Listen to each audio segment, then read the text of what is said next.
नमस्कार दोस्तों, स्वागत है आपका आज की हमारी इस वीडियो में। तो आज की वीडियो में हम लोग बात करेंगे असिस्टेंट प्रोफेसर वैकेंसी 2024 के सिलेबस की। तो इसमें हम देखते हैं कि हिंदी का क्या सिलेबस दिया गया है। सबसे पहले तो आपको जान लेना चाहिए, वैसे तो सभी को पता होगा कि आपके जो फार्म हैं वो 7 अगस्त से भरे जाएंगे और 27 अगस्त तक आप अपना फार्म इसमें भर सकते हैं। सारी एलिजिबिलिटी वगैरह सब कुछ नोटिफिकेशन में दी हुई है, उसके अकॉर्डिंग अपना फार्म भर सकते हैं। अब बात करते हैं कि इसका जो एग्ज़ाम पैटर्न क्या रहेगा। जो एचपीएससी ने पीजीटी वैकेंसी में एग्ज़ाम पैटर्न दिया है, सेम उसी को फॉलो किया गया है। सबसे पहले आपका 100 नंबर का स्क्रीनिंग टेस्ट होगा, जिसमें ऑब्जेक्टिव प्रश्न होंगे और ये सारे प्रश्न आपके सब्जेक्ट के होंगे, ठीक है। और नेगेटिव मार्किंग होगी। 25% लेना अनिवार्य है, लेकिन आपने इस बात को ध्यान में नहीं रखना। आपने कट ऑफ में आना है, मेरिट में आना है, क्योंकि जितनी वैकेंसी होगी उसके 4 गुना कैंडिडेट सब्जेक्ट नॉलेज टेस्ट के लिए बुलाए जाएंगे। फिर आपका और इस स्क्रीनिंग जो पेपर होगा उसके लिए आपको समय मिलेगा 2 घंटे। उसके बाद आपका होगा सब्जेक्ट नॉलेज टेस्ट, जो कि 150 नंबर का होगा और 3 घंटे आपको समय दिया जाएगा। और क्वेश्चन भी पीजीटी वैकेंसी की तरह ही 10 नंबर का एक क्वेश्चन हम मान के चल सकते हैं। 10 नंबर का एक क्वेश्चन और 15 क्वेश्चन आपको देखने को इसमें मिलेंगे। 18 मिले थे पीजीटी वैकेंसी में, उसमें से अनिवार्य करने थे 15। ये चीज़ें हम बाद में डिस्कस करेंगे, ठीक है। मतलब 10 नंबर का आपको एक क्वेश्चन देखने को मिलेगा। जब सब्जेक्ट नॉलेज टेस्ट हो जाएगा, उसके जो क्वालिफाई करेंगे उसके लिए आपको 35% तो अनिवार्य रखा गया है, लेकिन यहाँ भी आपने मेरिट में आना है, कट ऑफ में आना है, ठीक है। तो इसके 2 गुना कैंडिडेट फिर बुलाए जाएंगे इंटरव्यू में, ठीक है। तीसरा स्टेप होगा आपका इंटरव्यू का, उसमें 2 गुना कैंडिडेट बुलाए जाएंगे। और स्क्रीनिंग जो टेस्ट है उसकी इसमें कोई मतलब सिर्फ एक एलिजिबिलिटी है। जो वेटेज रहेगी वो आपके सब्जेक्ट नॉलेज टेस्ट की रहेगी। कितनी रहेगी? 87.5 परसेंट कह सकते हैं, 87.5%। और जो आपका इंटरव्यू होगा उसकी वेटेज रहेगी 12.5%। तो इस तरीके से आपने अपने आप को प्रिपेयर करना है। दूसरी एक बात आपने ध्यान में रखनी है, हरियाणा का जो कैंडिडेट है, क्योंकि इसमें कुछ भी कॉमन पार्ट नहीं है, पूरा आपका सब्जेक्ट है, तो अदर स्टेट वाले भी ज़रूर अप्लाई करेंगे और एक कंपटीशन होगा, अच्छा कंपटीशन। तो आप अपने आप को कैसे अलग लेके जा सकते हैं, उस तरीके से अपनी तैयारी को बेहतर करना है, ठीक है। तो अब देखते हैं क्या सिलेबस दे रखा है। पहली जो इसकी यूनिट है वो है हिंदी भाषा और उसका विकास। सिलेबस काफ़ी है और उसको पूरी रणनीति के साथ आपको तैयार करना पड़ेगा, ठीक है। हिंदी भाषा और उसका विकास, सबसे पहले अपभ्रंश और पुरानी हिंदी का संबंध, फिर काव्य भाषा के रूप में अवधी भाषा का विकास कैसे हुआ, ब्रज भाषा का उदय और विकास कैसे हुआ, इसी तरीके से खड़ी बोली का उदय और विकास, फिर मानक हिंदी का भाषा वैज्ञानिक विवरण आ जाता है, फिर हिंदी की बोलियां, उनका वर्गीकरण, क्षेत्र, नागरी लिपि का विकास और उसका मानकीकरण, ये सारी चीज़ें आती हैं फर्स्ट यूनिट में, हिंदी भाषा और उसका विकास, ठीक है। फिर उसके बाद आता है हिंदी भाषा प्रयोग के विविध रूप, जिसमें क्या आता है? बोली, मानक भाषा, संपर्क भाषा, राजभाषा, राष्ट्रभाषा, संचार माध्यम और हिंदी। अगर आपको जानकारी अच्छी लगी तो आप चैनल के साथ जुड़ सकते हैं। जितना मेरे से बन पाएगा यूट्यूब पर ही मैं क्लासेस देने की कोशिश करूँगी, क्योंकि वैसे तो सारे बुद्धिजीवी हैं, बहुत पढ़े लिखे हैं, कई बार नेट क्वालिफाई हैं और पीएचडी तक की हुई है, लेकिन जो फीमेल कैंडिडेट होते हैं ना, उनकी थोड़ी हेल्प हो जाती है। जैसे मैं खुद इस चीज़ को ऐसे ही किया करती थी कि जैसे घर का कोई काम करते समय अपने पास फ़ोन रख लिया, वीडियो चला ली, तो थोड़ी हेल्प हो जाती है, एक रिवीजन हो जाती है। तो आप चैनल के साथ जुड़ सकते हैं, ठीक है। तो अब बात करते हैं हमारी सेकंड यूनिट की। यो है हिंदी साहित्य का इतिहास। हिंदी साहित्य का इतिहास, दर्शन, फिर हिंदी साहित्य के इतिहास लेखन की पद्धति। हिंदी साहित्य में इतिहास लेखन की जो पद्धतियाँ हैं वो हमेशा पूछी जाती हैं और यहाँ से जो ऑब्जेक्टिव क्वेश्चन आएंगे आपके स्क्रीनिंग में वो काफ़ी आने की हम उम्मीद कर सकते हैं। दूसरा है हिंदी साहित्य के प्रमुख इतिहास ग्रंथ, फिर हिंदी के प्रमुख साहित्य केंद्र, संस्थाएं एवं पत्र पत्रिकाएं। हिंदी साहित्य के इतिहास का फिर काल विभाजन और उसका नामकरण आ जाता है। काल विभाजन में आपको पता है सबसे पहले हम आदिकाल पढ़ते हैं और आदिकाल से आपको काफ़ी सारी चीज़ें पढ़नी है, पढ़नी भी बड़े अच्छे तरीके से हैं। आपने जब हम स्क्रीनिंग की तैयारी करते हैं तो डीपली चीज़ें पढ़ते हैं। आपने बस अपने आप को इस तरीके से तैयार रखना है, उसको बड़े अच्छे तरीके से पढ़ना है ताकि आपको उसी में साथ साथ सब्जेक्टिव की तैयारी होती चले, क्योंकि सब्जेक्टिव में वही चीज़ें लिखनी हैं और ऑब्जेक्टिव में उनमें से एमसीक्यू करने हैं। तो आप दोनों पेपर की तैयारी एक साथ कर सकते हैं बड़ी आसानी से।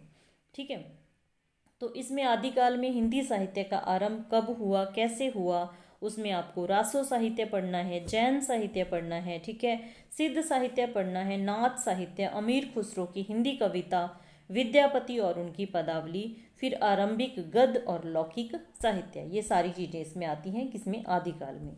फिर आता है मध्यकाल। ठीक है, मध्यकाल में भक्ति आंदोलन के उदय के सामाजिक सांस्कृतिक कारण क्या रहे, प्रमुखतः निर्गुण एवं सगुण संप्रदाय के बारे में अच्छे से पढ़ना है। वैष्णव भक्ति की सामाजिक सांस्कृतिक पृष्ठभूमि, फिर आलवार संत आते हैं, उसके बाद प्रमुख संप्रदाय आ गए और आचार्य आ गए। भक्ति आंदोलन का अखिल भारतीय स्वरूप और उसका अंत प्रादेशिक वैशिष्ट्य आ गया। हिंदी संत काव्य का वैचारिक आधार आ गया। प्रमुख फिर निर्गुण संत आते हैं। निर्गुण संत में कवि कबीर हो गए, नानक हो गए, दादू हो गए, रैदास हो गए। फिर संत काव्य की प्रमुख विशेषताएं भी पढ़नी है, वो भी अच्छे तरीके से। ये कवि कोई नहीं छोड़ना है। सबसे पहले आपको पता है कि कबीर बहुत महत्वपूर्ण है और कबीर से आपको दोनों लेवल पर प्रश्न देखने को मिलेंगे, यहाँ तक कि इंटरव्यू में भी, तो उस को आपको बहुत अच्छे तरीके से पढ़ना है। फिर भारतीय धर्म साधना में संत कवियों का स्थान, फिर कबीर भक्ति भावना, समाज दर्शन, विद्रोह भावना, काव्य कला, हिंदी सूफी काव्य का वैचारिक आधार, हिंदी के प्रमुख सूफी कवि और जैसे काव्य पढ़ना है। ठीक है, इसके अलावा ये पीडीएफ टेलीग्राम पे शेयर कर दूंगी, जो कैंडिडेट हैं वहाँ पर उनको तो मिल जाएगी, तो आप लिंक पे जाके ज्वाइन कर सकते हैं, तो आपको भी ये चीज़ें मिलती रहेंगी। ठीक है, फिर आता है जो सूफी कवि हैं उनमें आपको मुल्ला दाऊद चंदाइन के रचयिता, कुतुबुन, मंजन, मलिक मोहम्मद जायसी का पद्मावत बहुत ही महत्वपूर्ण है, वो पढ़ना है। सूफी प्रेमाख्यानकों का स्वरूप, हिंदी सूफी काव्य की प्रमुख विशेषताएं, फिर जायसी आ जाते हैं। ठीक है, प्रेम भावना, लोक तत्व, कथानक, रूढ़ी काव्य, दृष्टि, हिंदी कृष्ण काव्य के विविध संप्रदाय, बल्लभ संप्रदाय, अष्टशाप, प्रमुख कृष्ण भक्ति कवि और काव्य, फिर सूरदास, उनका सूर सागर, नंददास, रास पंचाध्यायी, भ्रमर गीत परंपरा, गीति परंपरा और हिंदी कृष्ण काव्य, मीरा और रसखान, सूरदास की भक्ति भावना, वात्सल्य का वर्णन, फिर हिंदी राम काव्य के विविध संप्रदाय, राम भक्ति शाखा के कवि और काव्य। मतलब के पूरा लिटरेचर, पूरा हिंदी साहित्य आप किसी भी तरीके से मान सकते हैं, बहुत सारी चीज़ें हैं और समय बर्बाद करने वाला बिल्कुल भी नहीं है।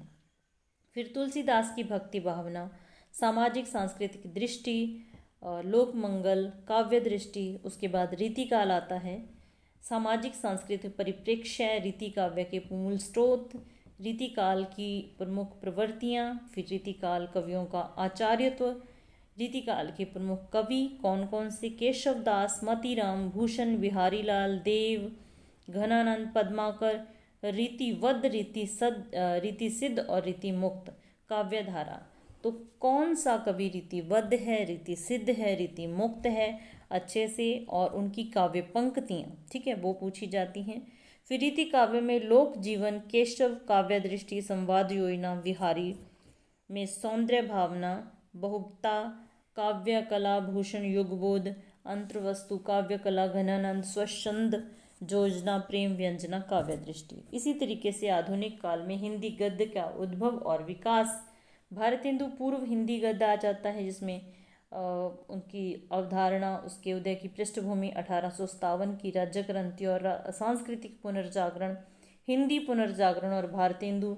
फिर भारतेंदु और उनका मंडल, 19वीं शताब्दी के उत्तरार्ध की हिंदी पत्रकारिता, फिर द्विवेदी युग आ जाता है, उसमें काफ़ी सारी चीज़ें हैं। मतलब ये आपने पूरा सिलेबस अपना निकलवा के अपने पास रखना है और एक एक चीज़ को टिक करके पढ़ते जाना है। मतलब एक व्यवस्थित तैयारी की ज़रूरत है असिस्टेंट प्रोफेसर बनने के लिए, आप इसको हल्के में नहीं ले सकते।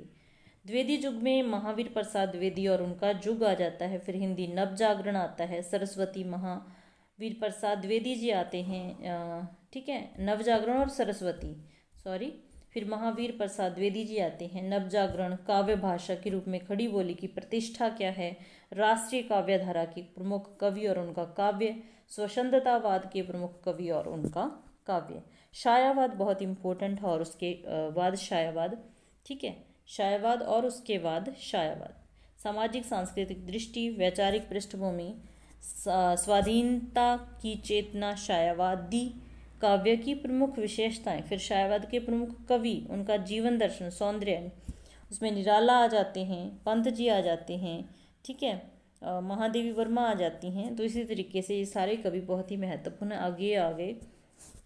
और फिर नई कविता आ गई, मुक्तिबोध, जिसमें पढ़ना आपको अच्छे से, नई कविता के कवि, समकालीन कविता के कवि, ठीक है। तो ये रघुवीर सहाय आ गए, राष्ट्रीय चेतना के कवि, काव्य भाषा कुंवर नारायण जी, फिर समकालीन साहित्यिक पत्रकारिता, ठीक है।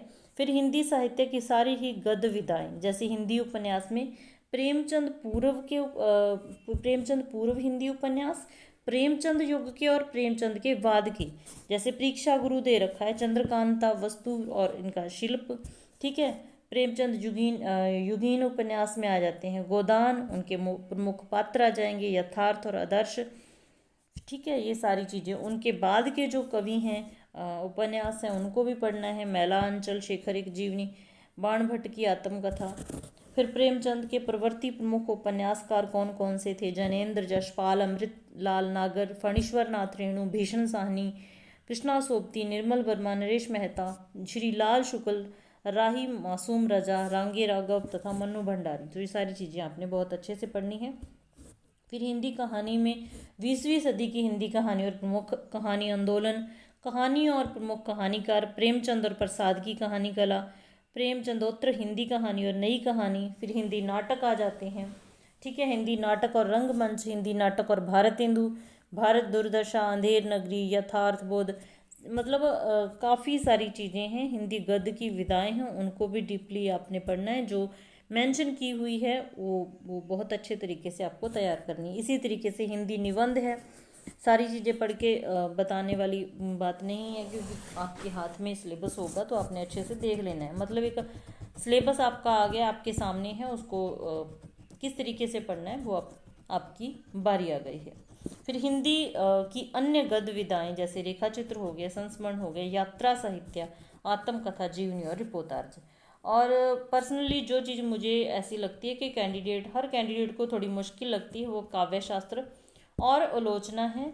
और ये भी आपके सिलेबस में 4th यूनिट है, उसमें आपको हिंदी काव्य शास्त्र का इतिहास पढ़ना है, काव्य हेतु, काव्य प्रयोजन, जो एस्टेट में यहाँ से बहुत सारे प्रश्न पूछे जाते हैं।